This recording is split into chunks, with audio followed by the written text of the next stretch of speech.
ഈശോ മിശിഹായ്ക്ക് സ്തുതിയായിരിക്കട്ടെ. ഹല്ലേലൂയ. യേശുവേ നന്ദി, യേശുവേ ആരാധന.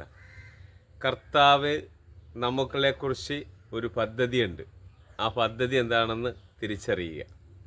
ഇന്ന് നമ്മൾ ഒരു സ്വർഗസ്നാപിതാവിൻ്റെ പ്രാർത്ഥന ചൊല്ലി കാഴ്ചവെക്കുന്നത് ട്രീസയുടെ നല്ലൊരു ജീവിത പങ്കാളിയെ കിട്ടാനും, മിനിച്ചേച്ചിയുടെ മകൾക്ക് നല്ലൊരു ജീവിത പങ്കാളിയെ കിട്ടാനും, അതുപോലെ തന്നെ ഒരു നിരാശയിൽ, ഒരു പ്രത്യാശയില്ലാതെ നടക്കുന്ന ഒരു മകൻ്റെ ആ വിശ്വാസ ജീവിതത്തിലേക്ക് അവൻ തിരിച്ചു വരാനായിട്ടും, ബിസിനസ് മേഖലയിൽ അഭിവൃദ്ധി പ്രാപിക്കാനായിട്ടും, ഇങ്ങനെ ഈ 4 പേരുടെ കാര്യങ്ങൾ നമുക്ക് സമർപ്പിച്ച് ഒരുമിച്ച് നമുക്ക് പ്രാർത്ഥിക്കാം. സ്വർഗസ്നായ ഞങ്ങളുടെ പിതാവേ, അങ്ങയുടെ നാമം പൂജിതമാകണമേ, അങ്ങയുടെ രാജ്യം വരണമേ, അങ്ങയുടെ തിരുമനസ് സ്വർഗത്തിലെ പോലെ ഭൂമിയിലുമാകണമേ. അന്നന്ന് വേണ്ട ആഹാരം ഇന്ന് ഞങ്ങൾക്ക് തരണമേ. ഞങ്ങളോട് തെറ്റ് ചെയ്യുന്നവരോട് ഞങ്ങൾ ക്ഷമിക്കുന്ന പോലെ ഞങ്ങളുടെ തെറ്റുകൾ ഞങ്ങളോട് ക്ഷമിക്കണമേ. ഞങ്ങളെ പ്രലോഭനങ്ങൾ ഉൾപ്പെടുത്തരുതേ, തിന്മയിൽ നിന്ന് ഞങ്ങളെ രക്ഷിച്ചുകൊള്ളണമേ. ഹല്ലേലൂയ. യേശുവേ നന്ദി, യേശുവേ ആരാധന.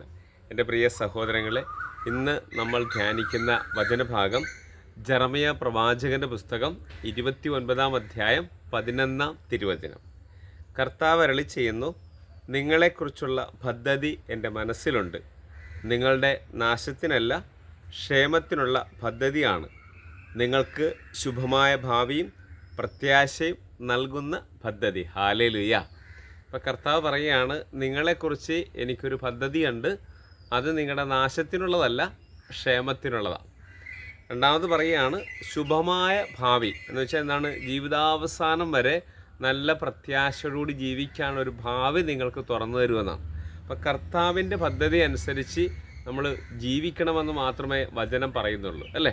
അപ്പോൾ ദൈവത്തിൻ്റെ ആഗ്രഹം മനസ്സിലാക്കി നമ്മൾ ജീവിക്കുമ്പോൾ ദൈവം നമ്മുടെ ജീവിതത്തിൽ ഇടപെടുകയും നമ്മുടെ പ്രാർത്ഥനയിൽ നമ്മളെ സഹായിക്കുകയും ചെയ്യുന്നു. ഈ നിമിഷങ്ങളിൽ കർത്താവേ, അങ്ങ് ഞങ്ങളെക്കുറിച്ചുള്ള പദ്ധതികൾ ഞങ്ങൾക്ക് മനസ്സിലാക്കി തരുവാൻ, പിതാവാ ദൈവം പറഞ്ഞതനുസരിച്ച് അങ്ങ് ഭൂമിയിൽ ജീവിച്ചതുപോലെ അങ്ങ് പറയുന്നതനുസരിച്ച് ജീവിക്കുവാൻ ഞങ്ങളെയും പ്രാപ്തരാക്കണമേ എന്ന് പ്രാർത്ഥിക്കുന്നു. ഞങ്ങളുടെ പ്രതിസന്ധികളിലും ദുഃഖങ്ങളിലും വേദനകളിലും സങ്കടങ്ങളിലും അങ്ങ് കടന്നു വരണമേ എന്ന് പ്രാർത്ഥിക്കുന്നു. പ്രത്യേകിച്ച് വിവാഹം ആഗ്രഹിച്ചു ജീവിക്കാൻ ജീവിത പങ്കാളിക്ക് വേണ്ടി പ്രാർത്ഥിക്കുന്ന ആ മക്കൾക്ക് അവർക്ക് അനുയോജ്യരായ ജീവിത പങ്കാളിമാരെ കൊടുക്കണമേ എന്ന് പ്രാർത്ഥിക്കുന്നു.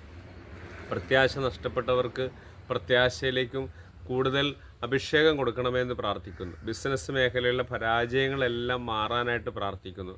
ദൈവമേ, ജീവിതത്തിലെ ഏത് പ്രതികൂല സാഹചര്യത്തെ കടന്നു പോകുന്ന മക്കളെയും അങ്ങയുടെ വചനം അയച്ച് അവിടെ നിന്ന് വിശുദ്ധീകരിക്കണമെന്ന് പ്രാർത്ഥിക്കുന്നു. ഈ നിമിഷങ്ങളിൽ ഈ പ്രാർത്ഥനയിൽ പങ്കെടുക്കുന്ന എല്ലാവരുടെ മേലും അങ്ങയുടെ കൃപ തുറക്കണമെന്ന് പ്രാർത്ഥിക്കുന്നു. പിതാവിൻ്റെയും പുത്രൻ്റെയും പരിശുദ്ധാത്മാവിൻ്റെയും നാമത്തിൽ